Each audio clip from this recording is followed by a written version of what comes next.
taking a look at number 11 here. And this was from the homework for today, so it's practice B with 8-6. What side? This was the one side of the homework. So it's got 4 terms in it. Yeah, this was for the homework from last night. Can you do the homework from today? Well, we'll do that on Monday. We'll review those. But right now, like I said, we're reviewing the homework that was due today. If you feel confident you don't need to review it, you have stuff to quietly work on in the meantime. But here's a good one. And honestly, if you didn't have 100%, you do want to watch this. Taking a look, I've got 4 terms. The rule of thumb is if going in you have 4 terms, you want to check to see, am I going to be factoring by grouping? That's your general strategy. So you separate this out into 2 groups. The first group, you try to factor something out, and then you do the same thing on the second group. So for this first group, is there a common factor I can yank? You can yank out a 5 and a t. 5t comes out. So that leaves t squared minus 9. And in my second group, it looks like I can factor out a 3, which will leave me t squared also minus 9. Remember, the goal with factoring by grouping, this group over here, the group on the right, I divided by 3, and the group on the left, I divided by 5t. The goal, remember, with factoring by grouping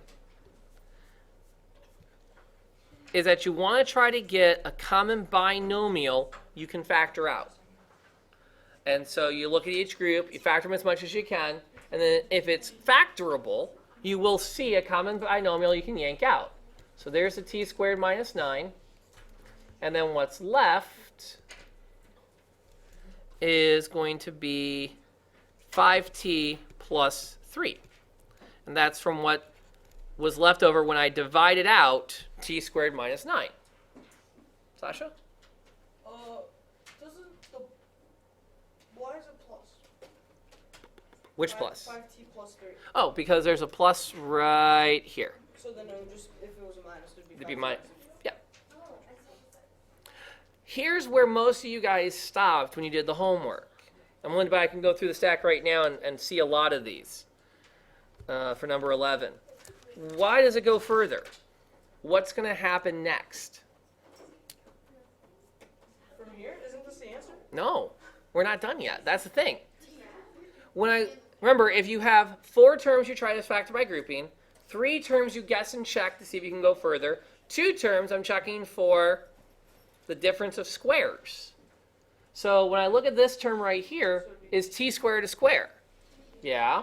There's the difference because it's minus. What about 9? Is that a square? Yeah, so I can go a step further. This t squared minus 9 can be factored as t plus 3, t minus 3, and I'll bring down the other factor of 5t plus 3. So now I actually have taken as far as I can go because when I look at each of those 3 terms, they're binomials. So I don't need to worry about guess and check or grouping. And there are no squares in them, so I don't need to worry about it being a special case of a perfect square. And that's the one people tend to forget. The other one that was in the homework that really kind of popped out at people, to kind of keep this conversation going, was this guy, x to the third minus 9x.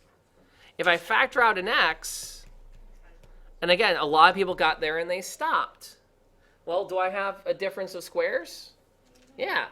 And it's actually the same one I have over here with 11. So now this becomes x minus 3, and x plus 3. Now I'm done. Yeah, that one was number 14, which I also heard someone asking at the beginning here as I was taking which one should we look at questions. So I think I heard someone say 14. And again, that's what we're doing with this. 13 we'll look at next. Yeah, absolutely. And for 11, the final answer is this guy, because that's the fully factored form. When I factor by grouping, the first kind of phase of the work. You can't have a squared in your final answer, so you did it. Well, no, you can. You just want to check to make sure that you've gone as far as you can go. Remember, too, one more thing let me throw on this card up here, is that you can't factor sums. So you could have a square in your answer. if this had been x squared plus 9 right here, then I would be stopped at t squared plus 9, 5t plus 3. But it wasn't. It was minus. And since it was the difference of squares, I have to keep going. Let me see what's up.